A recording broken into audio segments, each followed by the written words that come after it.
మంచిగానే ఉన్నది రేవంత్ రెడ్డి గారు. ఈ పోజులు అయితే మంచిగానే ఉన్నాయి. రేవంత్ రెడ్డి గారి పాలనే అస్తవ్యస్తంగా ఉన్నది. సర్కార్ బడి విలువ నాకు తెలుసు, సింగిల్ టీచర్ స్కూల్ అని మూసేయం CM Revanth. Semi residential schools తెరిచే అంశాన్ని పరిశీలిస్తాం. సర్కార్ బడుల బలోపేతానికి 11,000తో మెగా డిఎస్సి వేసినాం. సర్కారు బడుల ఏంటిది బలోపేతానికి డిఎస్సి ఎత్తే బలోపేతం కాదు. ఏం చేయాలి? ముందు ఎవరైతే విద్యాశాఖ మంత్రి ఉంటారో విద్యాశాఖ మంత్రి గారి ద్వారా డ్రైవ్ చేయండి.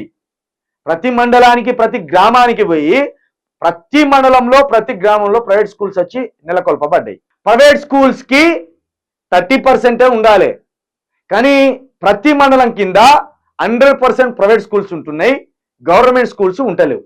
దీన్ని అరికట్టండి. ముందు ప్రైవేట్ స్కూల్స్ కి ఇచ్చే లైసెన్స్ రద్దు చేయండి. ఒక్క గ్రామంలో ఒక మండలం కింద ఒక 30-20 స్కూల్స్ ఉంటే ఈ 20 స్కూల్స్తో 18 స్కూళ్ళు ప్రైవేట్ ఉంటాయి, 2 స్కూళ్ళు గవర్నమెంట్ ఉంటాయి. నువ్వు గవర్నమెంట్ పిల్లల్లో గవర్నమెంట్ పోయే బడులు కార్పొరేట్ స్థాయికి తీసుకపోతే అసలు గవర్నమెంట్ పోయేటోళ్ళు ఎవరు? పొద్దున్న లేచి స్కూల్ని ఆగిపోయేటోళ్ళు.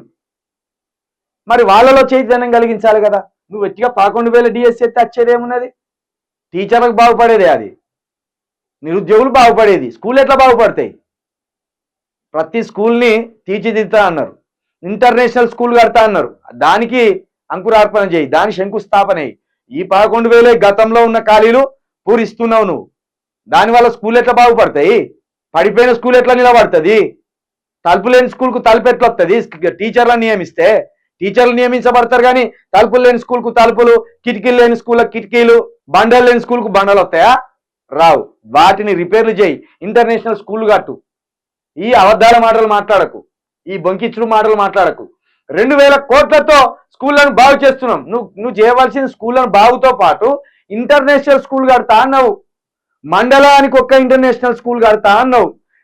సేమ్ కేసీఆర్ కూడా గిట్లనే నమ్మించాడు. 10 ఏళ్ళు కేసీఆర్ కూడా గిట్లనే పబ్బం గడుపుకున్నాడు. ఇంటర్నేషనల్ స్కూల్ కడతాం, KG to PG విద్య ఇస్తాం అన్నాడు. నా KG to PG విద్య లేదు, నా ఇంటర్నేషనల్ స్కూళ్ళు లేవు. ఆయన గట్లనే పొద్దు గడిపి ఆగమై ఫామ్ హౌస్ లో పడుకున్నాడు. నువ్వు గిట్టిన పొద్దు గడిపితే 5 సంవత్సరాలు కాకముందు నిన్ను కూడా ఇంటికి సాగనంపుతావు. త్వరలోనే విద్యా కమిషన్ ఏర్పాటు చేస్తాం. విద్యాశాఖ మంత్రిని కూడా ముందు పెట్టండి. 6 నెలలుగా విద్యాశాఖ మంత్రి లేరు, విద్యా విధానం ఎట్లున్నదో తెలియదు, విద్యాశాఖ మంత్రి గారు లేరు, విద్యా విధానం ఎట్లున్నదో తెలియదు.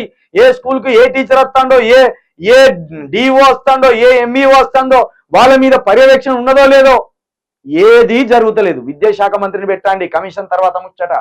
10 GPA వచ్చిన పిల్లల ఫీజును చెల్లించేందుకు అభ్యంతరం లేదు. ఏది 10కి 10 తెచ్చుకున్న విద్యార్థులకు ఫీజు చెల్లిస్తారట ముఖ్యమంత్రి గారు. మంచిదే, ఇది ఆలోచన మంచిదే. ఈ విషయంలో చదువుపై చేసే ఖర్చును పెట్టుబడిగానే చూస్తామని వెల్లడి. కార్పొరేట్ శక్తులు చేసేది కాదే మరి. లక్షల కొద్దీ కార్పొరేట్ శక్తులు పిల్లల నుంచి వసూలు చేస్తే నాణ్యమైన విద్య అందిస్తామని చెప్తే వాడు బీటెక్ అయిపోతుంటేనే ఏదో ఒక కంపెనీలో వాడిని మళ్ళా జీతగానిగా కుదురుస్తే ప్యాకేజ్ అంటారు కదా, ఎంత రాని ప్యాకేజ్? సంవత్సరానికి 6 లక్షలు. అట్లా పెట్టుబడి కిందకే వస్తున్నది. మరి విజ్ఞానం అంతా చదువు అంటే ఏంటి? విజ్ఞానం. జాబు లక్ష్యం కాదు చదువుది, జాబు లక్ష్యం కాదు. విజ్ఞానం, వివేకం, సొసైటీకి నువ్వు ఎట్లా బాగుపడతావు అది. తర్వాత జాబు.